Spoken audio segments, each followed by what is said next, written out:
Welcome to the fourth episode of Faith and Freedom, the Presidents Who Built America.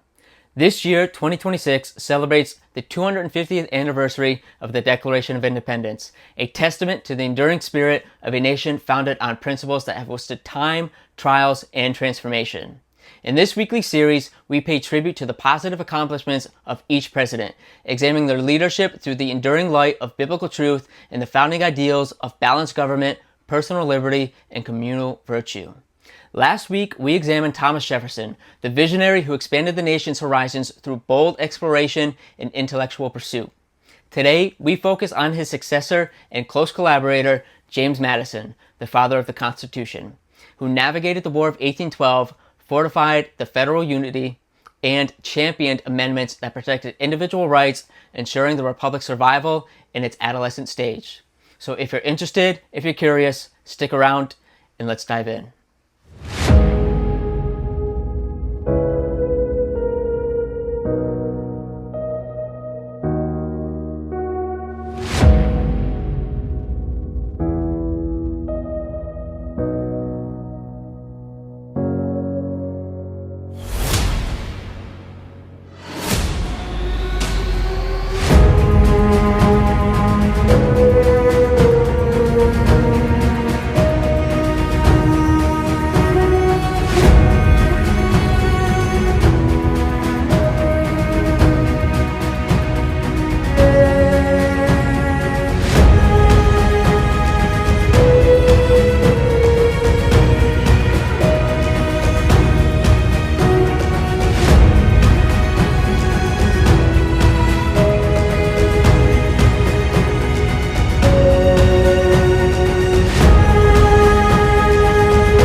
I can hear you, the rest of the world hears you, and the people who knock these buildings down will hear all of us soon.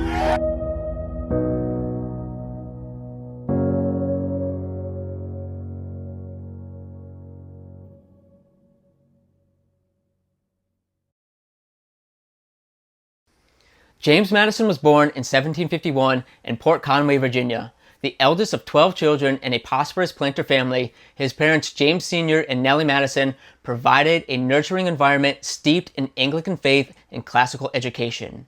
His father in particular emphasized the importance of moral and intellectual development.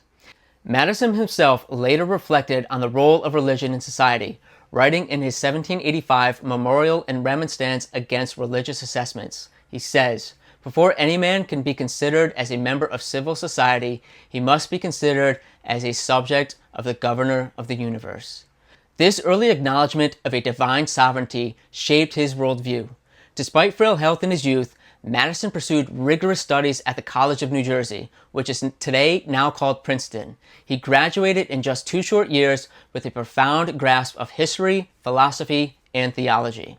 He drew inspiration from the Enlightenment thinkers, but also from the Bible, often citing its teachings on justice and human nature. This foundation prepared him for a life dedicated to crafting systems that accounted for both human potential and frailty. Madison's early political career revealed his genius for constitutional design.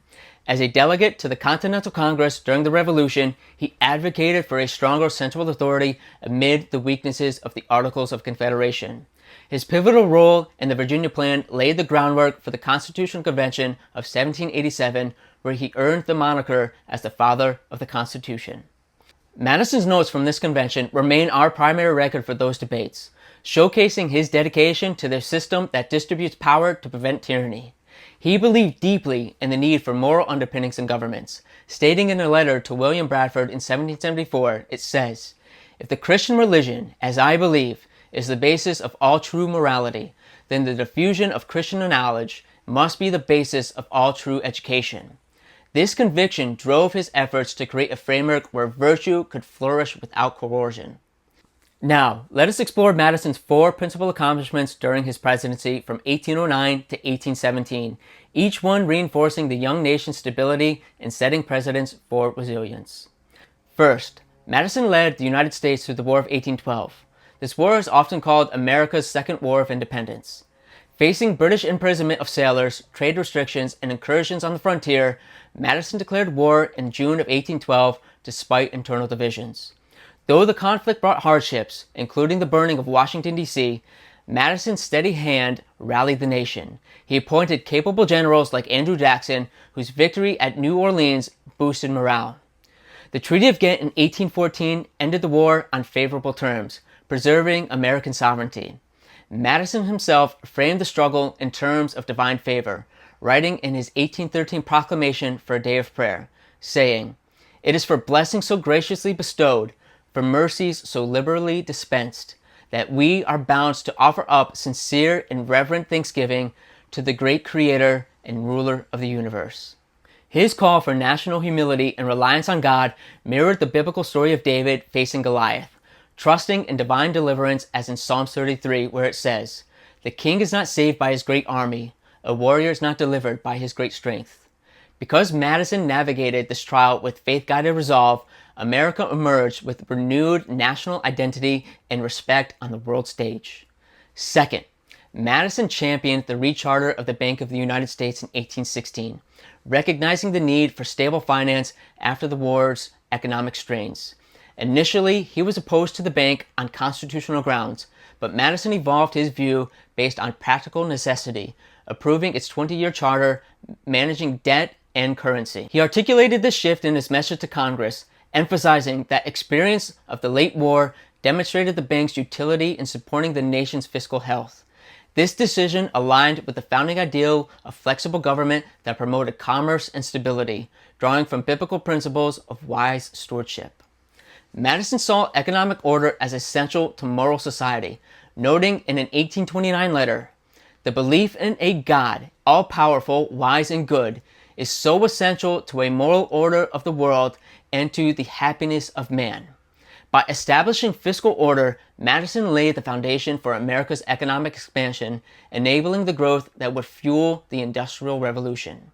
Third, Madison vetoed internal improvement bills, upholding strict construction on the Constitution and preventing federal overreach. In 1817, he rejected the bonus bill, which would have funded roads and canals, and he argued that such powers belonged to the states unless explicitly granted. In his veto message, Madison explained, quote, "The power to regulate commerce among the several states cannot include a power to construct roads and canals, without a latitude of construction departing from the ordinary imports of the terms." End quote. His vetoes reinforced the founding commitment to limited federal authority, preventing the centralization that could lead to corruption. This stance echoed biblical teachings on just authority, as it says in Romans 13. "Let every person be subject to the governing authorities, for there is no authority except from God, and those that exist have been instituted by God." Madison's restraint, guided by his belief in divine ordained limits on power, ensured states retained sovereignty, fostering a balanced union that allowed regional diversity to thrive. Fourth, Madison supported the Tariff of 1816, the first protective tariff in U.S. history, to bolster domestic manufacturing after the war exposed vulnerabilities to foreign inputs. This measure protected infant industries while generating revenue, embodying the founding vision of self-sufficiency and economic independence. Madison signed it into law, stating in his message to Congress that it would give additional protection to those articles which we are prepared to manufacture. Biblically, it paralleled the wisdom of preparation in Proverbs 6. "Go to the ant, O sluggard, consider her ways and be wise. Without having any chief, officer, or ruler, she prepares her bread in the summer and gathers her food in harvest." Madison viewed such policies as aligned with divine order, writing in an 1820 letter, "The great ruler of events will not suffer us to be thrown off guard." Because Madison promoted economic resilience, America transitioned from agrarian dependence to industrial strength, paving the way for the prosperity we enjoy today. Madison's presidency was not without formidable challenges. The War of 1812 tested the nation's unity as New England states threatened secession at the Hartford Convention. And economic disruptions and military setbacks strained his administration. Yet Madison drew strength from his faith, often seeking solace in prayer and scripture. In his annual message to Congress, he frequently invoked divine blessings, as he did in 1812, where he states, "To the great ruler of events, not to the wisdom or policy of man, is our country indebted for this happiness." His wife, Dolly Madison, also played a vital role in his administration, hosting bipartisan gatherings that fostered civility.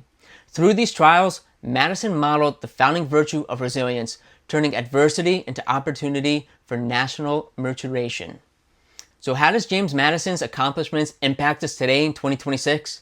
Because he steered the nation through the War of 1812 with faith in Jesus Christ, we inherited a tradition of defending sovereignty that has made America a beacon of strength and independence on the global stage.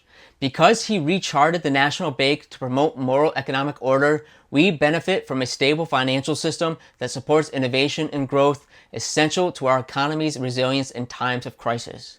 Because he vetoed overreaching legislation with constitutional restraints, our federalism remains balanced, allowing states to innovate and address local needs while preventing centralized power grabs.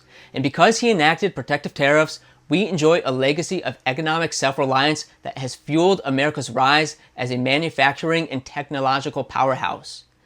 Madison's life teaches us that true wisdom lies in adapting principles to reality without compromising them. As the father of the Constitution, he reminded us that good government requires vigilant citizens grounded in virtue and in faith. As he himself expressed, the belief in a God all-powerful, wise, and good is so essential to the moral order of the world. I want to thank you all for joining me as we continue to uncover the stories of the American presidents. Next week, we'll examine James Monroe, the leader who ushered in the era of good feelings and expanded the American influence abroad through doctrine and policy. If this series inspired you to reflect on our nation's godly heritage, please subscribe, hit the bell, and share this with others. Together, let us celebrate the faith and freedom that built this great nation. Thank you so much for watching. God bless you, and God bless the United States of America. Bye for now.